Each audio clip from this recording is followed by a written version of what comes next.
segundo episódio da nossa série da Bolsa para iniciantes. Antes de começar o vídeo, não se esqueçam, deixem like, comentem, deixem a vossa opinião, partilhem e, acima de tudo, subscrevam o canal. Nós fazemos análises diárias, não só às cotadas do PSI 20, assim como do mercado americano, pelo que acompanhem o canal e vamos aprendendo juntos. Ora, a parte mais importante que vocês vão ter que aprender, e esta é a parte mais importante, é análise de risco. Se viram o episódio anterior, normalmente o investidor, quando entra na bolsa, escolhe uma ação por feeling. Eu escolhi Wells Fargo, saí-me bem, no espaço de 2 dias fiz o meu ganho, depois investi na Apple. Ela subiu no dia a seguir, reforcei com força, porque estava-me a sentir confiante, afinal de contas, primeira vez, e tirei logo um home run.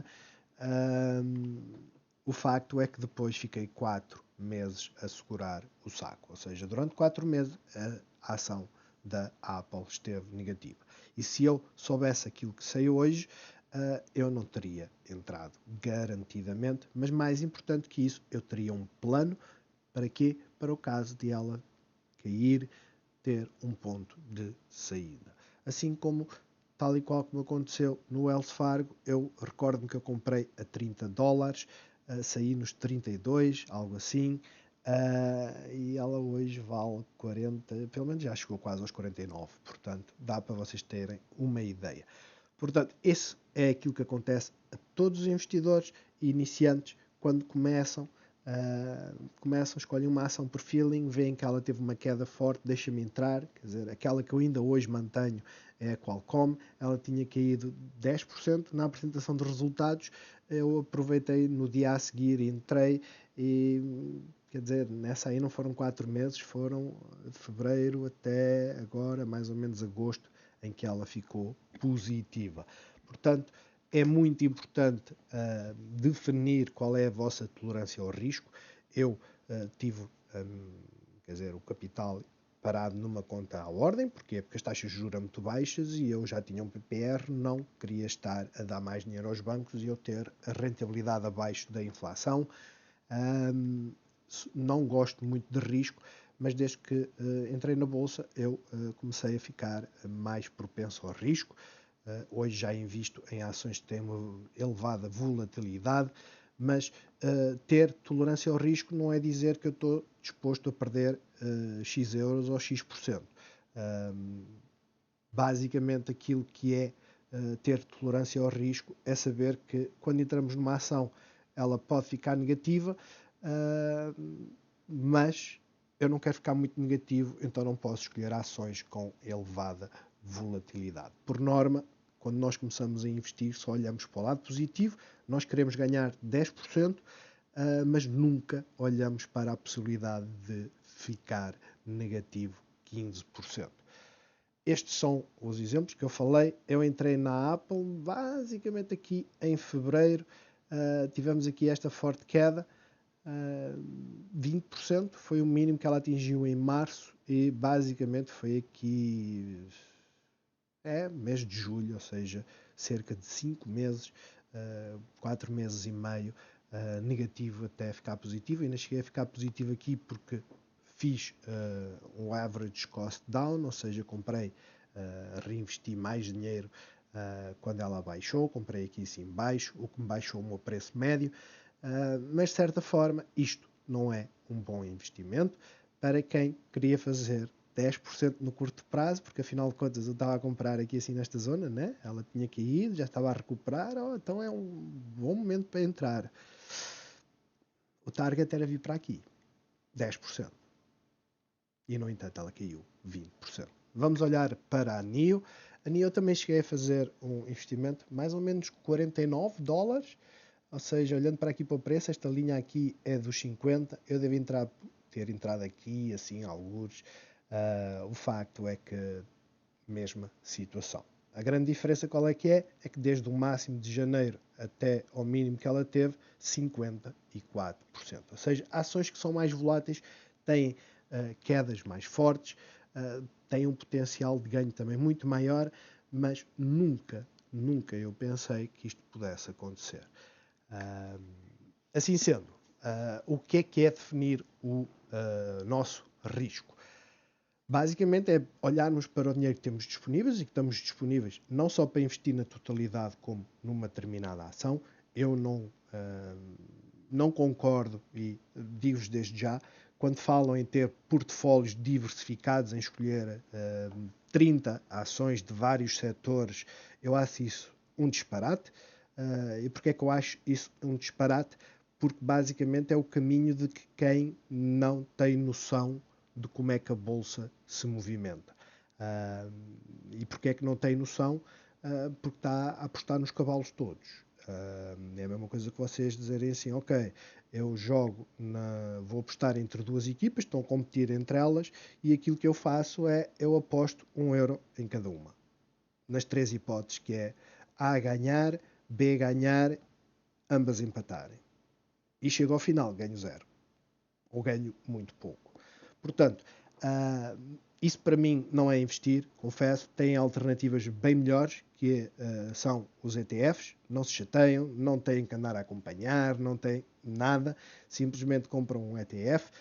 Os ETFs mais conhecidos, sem dúvida, Standard & Poor's 500, tem uma rentabilidade média de 15% nos últimos 6 anos, salvo erro.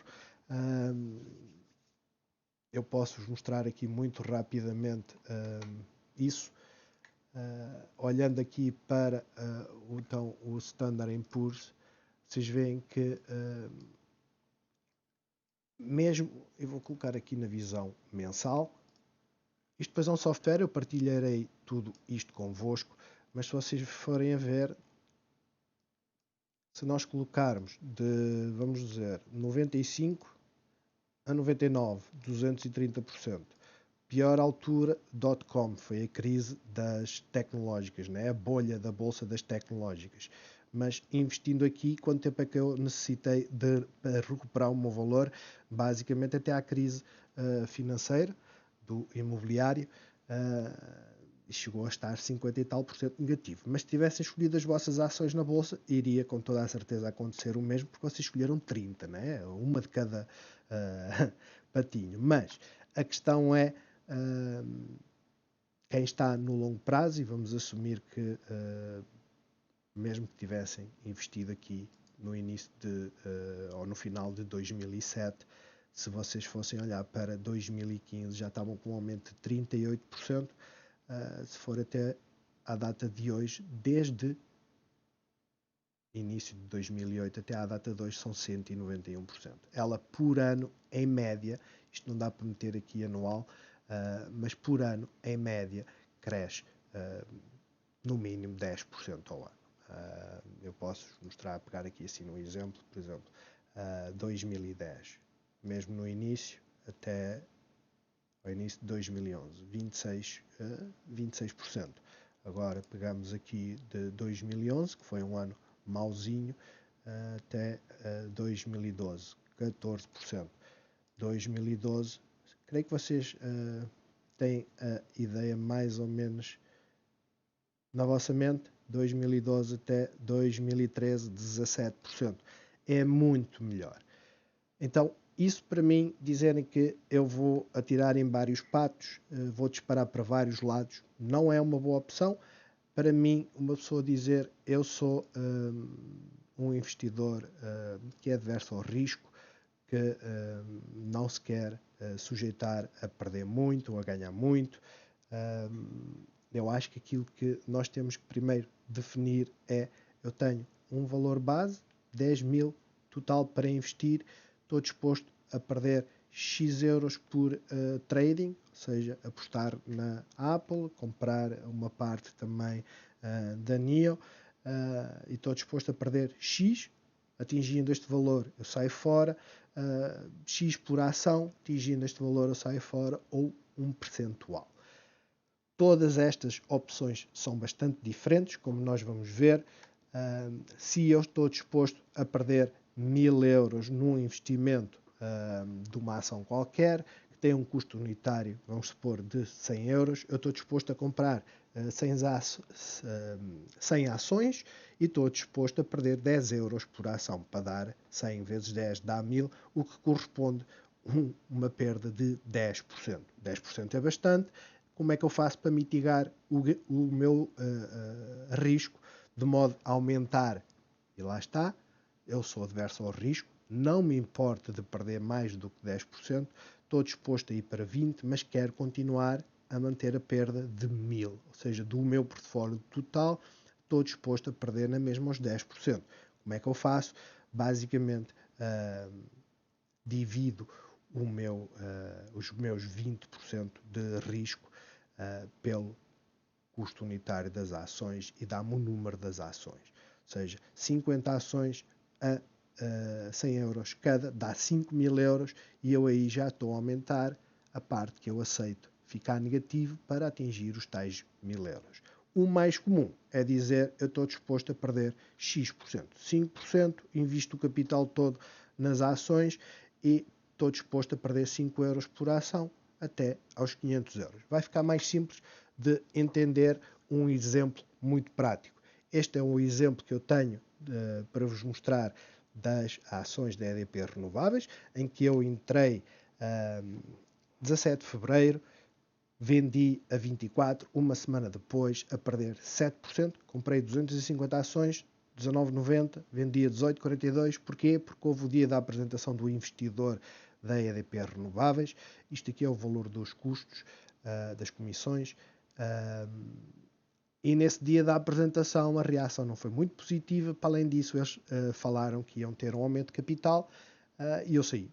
Porque aumento de capital dilui o valor da ação, a ação ia cair.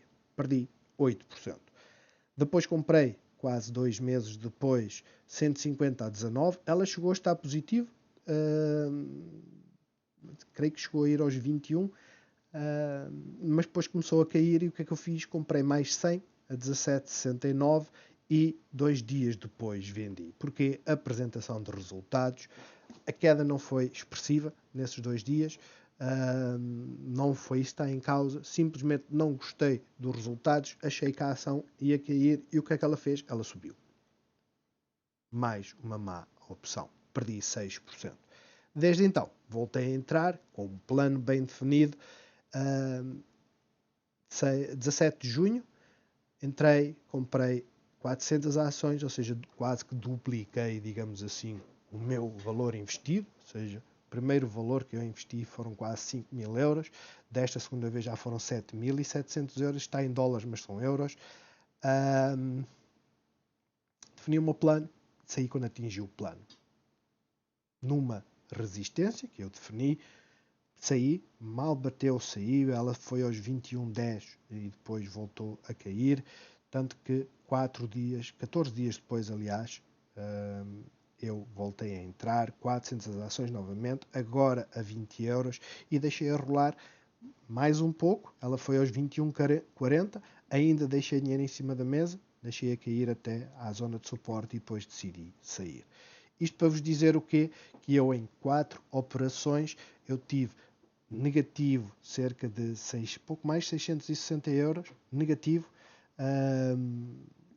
Isto é desanimador, sem dúvida, mas a partir do momento que eu comecei a aprender, eu comecei a dominar melhor, a ter mais sucesso e basicamente consegui recuperar o meu investimento. Ou seja, tinha um lucro total de 390 euros.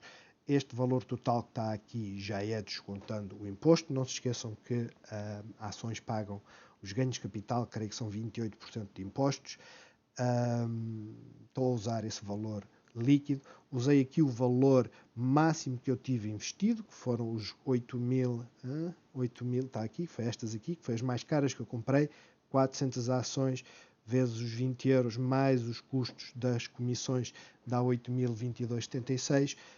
Divido este valor pelo lucro total que tenho e tenho aqui uma taxa de 3,85%. Isto deu muito trabalho, obrigou-me a aprender muitas coisas, sem dúvidas. Eu vou-vos mostrar só rapidamente a evolução do preço da EDP Renováveis. desde a altura em que eu investi. Vamos meter aqui no diário. E como vocês podem ver, ela chegou a valer 26,40, salvo erro. Foi o máximo. Eu entrei mais ou menos a 7 de fevereiro. Saí pouco depois. Apanhei esta queda aqui. Saí pouco depois. E depois deu-se o tal momento de aumento de capital. As ações caíram. Normal. Voltei a entrar. Voltei a sair. E depois sim comecei a atinar com as entradas e as saídas. E a fazer lucros. Vejam que a tendência da ação a partir deste momento do aumento de capital tem sido sempre de subida, com altos e baixos, mas como iremos aprender noutros vídeos, existem formas de determinar quando é que devemos entrar e quando é que devemos sair. Vamos voltar então aqui à nossa apresentação, se isto permitir. Ora, o que é muito importante então na gestão de risco entender isto? Existe o investidor 1 que diz que perdeu dinheiro, mas saiu positivo em 8 dos 10 investimentos que fez. E existe o investidor 2 que diz eu só acertei 3 das 10 e fiz dinheiro. Porquê é que isto é relevante? Porque eu vou-vos apresentar algo que, não sendo infalível, vos garante pelo menos que se mantiverem fiéis a esta estratégia, chegarão ao final e podem acertar apenas 3 entradas, 3 objetivos, errarem 7 e mesmo assim terem lucro. Ora, primeira coisa, definir qual é o vosso risco. Se querem arriscar 1 euro por ação, 1%, 50 cêntimos, o importante é dizer assim, o meu risco é este que eu estou disposto. Qual é o meu ganho? O meu ganho são 6%. Então eu vou usar uma proporção que se chama proporção de 3 para 1. Porquê é que eu uso a proporção de 3 para 1? Primeiro porque 1 para 1 o risco é tirar a moeda ao ar. Eu estou disposto a abdicar de 100, para ganhar 100. E isso é tirar a moeda ao ar. Se eu estiver disposto a ganhar 3, mas só estou disposto a perder 1, é a grande ciência. Porquê? Vamos entender. Esta tabela basicamente demonstra, se vocês entrarem numa ação e perderem 5%, quanto é que têm que fazer no investimento a seguir com esse dinheiro. Ou seja, eu entrei com 10 mil, perdi 5%, perdi 500, agora tenho 9.500. Como é que eu faço para... quanto é que eu preciso de ter de ganho para voltar aos 10 mil? 5.3. Tudo que seja acima de 5%, vocês veem que aumenta. Vejam aqui, se eu investir 10 mil euros, perder 50%, eu fiquei com 5 mil. Quanto é que eu tenho que ganhar para voltar aos 10 mil? 100%. Ou seja, eu tenho que duplicar. Então, quanto mais vocês estão dispostos a perder ou perderem numa determinada aposta que façam, investimento que façam, se vocês perderem, mais têm que ganhar. Quanto menor for este valor, quanto menor vocês estiverem dispostos a arriscar, menos é a percentagem que vocês têm que recuperar. 1 para 3 não significa que vocês estejam dispostos a abdicar de 1% para ganhar 3%. Vocês podem estar dispostos a abdicar de 6 euros, vocês querem ganhar 6 euros e estão dispostos a abdicar 2 euros. 1 para 3. O rácio é que tem que ser importante, tem que ser mantido. Na minha opinião, o importante é vocês definirem um percentual que estão dispostos a perder, 1%, 2%, e manterem-se fiéis, certo? Se a ação ficar negativa 2%, eu saio fora. Se ela ficar negativa 1%, eu mantenho-me. Isso é que é importante, é consistência, manter a estratégia. Neste exemplo, nós estamos dispostos a abdicar de... eu quero ganhar 6%, divido o meu ganho por 3 para 1, divido por 3 e dá-me aquilo que eu estou disposto a ficar negativo. Eu uso, sem dúvida, uma margem definida de 1%, faço variar o 3 para 5, ou seja, eu estou sempre a apostar 1% para ganhar no mínimo 3% ou mais, mas para o nosso exemplo, então, eu quero ganhar 6, estou disposto a perder 2. Se eu atingir 6%, eu saio fora da ação. Se eu atingir menos 2, eu saio fora da ação. Se eu perder num investimento de 9.000 euros, porque é que eu estou a usar 9.000 euros e não os 10 iniciais? Para manter a consistência dos ganhos e para facilitar-nos aqui as contas. Ou seja, se eu apostasse 10.000 euros e perdesse 2%, eu teria 9.800 e depois teria que calcular a partir daí. É preferível usar e deixar o resto para fundo de maneio. Portanto, 9.000 vezes os 2% de perda dá 180 euros por movimento de perda, vezes 6% dá 540, o que quer dizer que quando eu ganho, ganho 540, quando eu perco 180. Se eu multiplicar pelo número de ganhos, 3 trades a ganhar 540 dá 1620, 7 a perder 180 dá 1260 e chegamos então ao tal valor de 360 euros, que no caso da nossa aposta, se vocês fizerem a conta, dá 4% de ganho. Isto é o mais importante que vocês têm que fixar. Não há outra coisa. Vocês têm que se mentalizar, têm que escrever num papel e dizer eu tenho que respeitar isto. Porque é que é importante? Porque basicamente basta acertar em 3, em 10 e ficam positivos. Nesta imagem, basicamente, eu mostro uma aplicação que é a TradingView, que tem uma ferramenta para nós calcularmos o nosso risco. Neste exemplo, aquilo que basicamente eu fiz aqui foi, acredito que a ação vai fazer este movimento, que vem para aqui, e aquilo que eu faço, a entrada é aqui neste ponto, quando ela começa a inverter, e depois este é o meu objetivo, e acerto as minhas stop losses para manter o meu risco. Confesso, eu uso 1% e é aquilo que eu estou disposto a abdicar por cada operação que faça, mas isto é o mais típico, mantendo sempre o rácio. Ou seja, abdico de 1.66, a partir daqui eu saio fora, a partir dos 39,37 eu saio fora, entro nos 40,02 e tenho que sair nos 41,99, onde existe aqui uma resistência.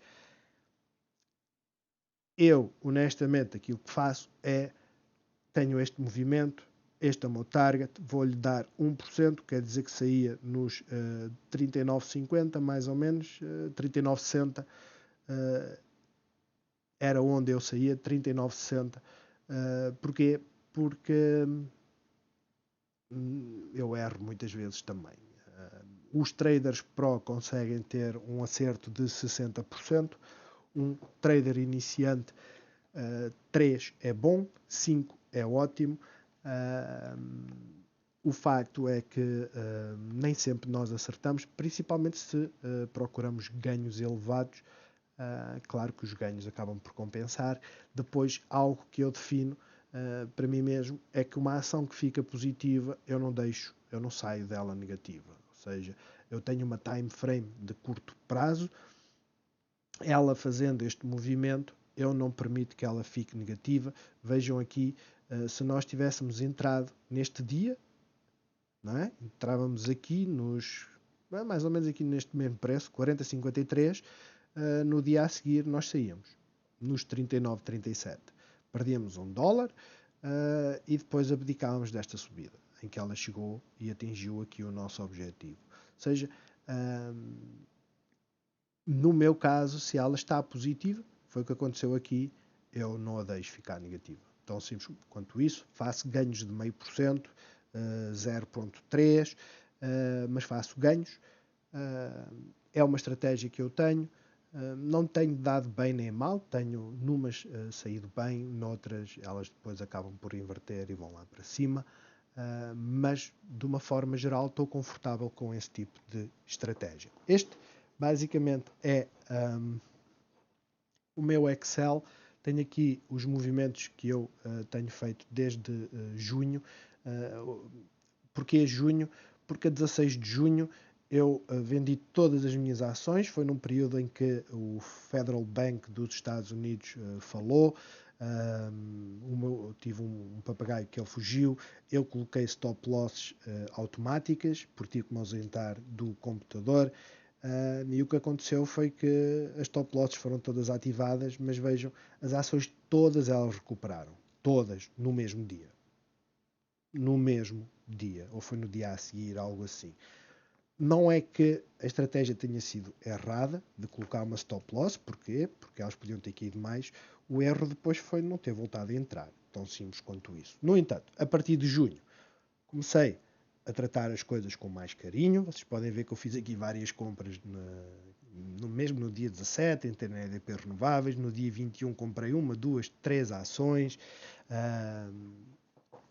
E aquilo que eu quero vos chamar a atenção é que com cuidado, com alguma consciência e conhecimento, quando fazemos as saídas, dá para ter bons lucros.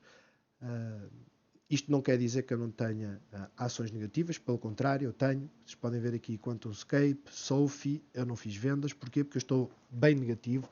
Palantir também. Eu já sabia que havia uma possibilidade de ficar negativo. Sophie e QuantumScape fiquei excessivamente negativo. Disso eu não estava à espera. Já a Palantir está a seguir o plano que eu tinha traçado inicialmente. Não foi um bom plano. Iremos falar depois também sobre isso. Mas era o plano que eu tinha. Estou a ajustar, estou a aprender. Lá está. Se eu mantivesse esta questão de quanto é que eu estou disposto a abdicar, eu perdia 1%, voltava a entrar mais abaixo e depois fazia os meus ganhos. No próximo episódio, nós vamos falar sobre algumas ferramentas, principalmente a questão da HomeSpot, das suportes de resistências, e iremos falar sobre as formações das velas, o que é que uma sequência de velas nos pode dizer. Ou seja, já vamos começar com a análise técnica. Antes disso, eu queria vos deixar aqui algo que também é muito importante. Os bons investidores olham para isto. Eu ainda não cheguei a este nível, que é antecipar movimentos, tendo em conta a lógica do nosso dia-a-dia. Nos Estados Unidos existem épocas de furacões, e o que é que acontece? Acontece que quando existem muitos furacões vão à drogaria comprar não só ferramentas, como tábuas e, quer dizer, esse hipermercado tem um nome, Home Depot. Então, quer dizer, houve um investidor que comprou, não é esta a ação, mas comprou a Home Depot. Nós podemos ver isto aqui rapidamente para terminar então o vídeo, antes do período dos furacões, e depois, não é esta a subida, salvo erro, foi aqui, creio que é aqui, começa, enfim, não, foi aqui, 20 de julho, em que, se isto sair da frente, ok, não quero sair da frente. F11, F11. Bom, a questão, e é essa parte importante, eu creio que foi aqui, mas não tenho a certeza, mas numa ação que não se movimenta muito, apanhou aqui uma subida de 15%.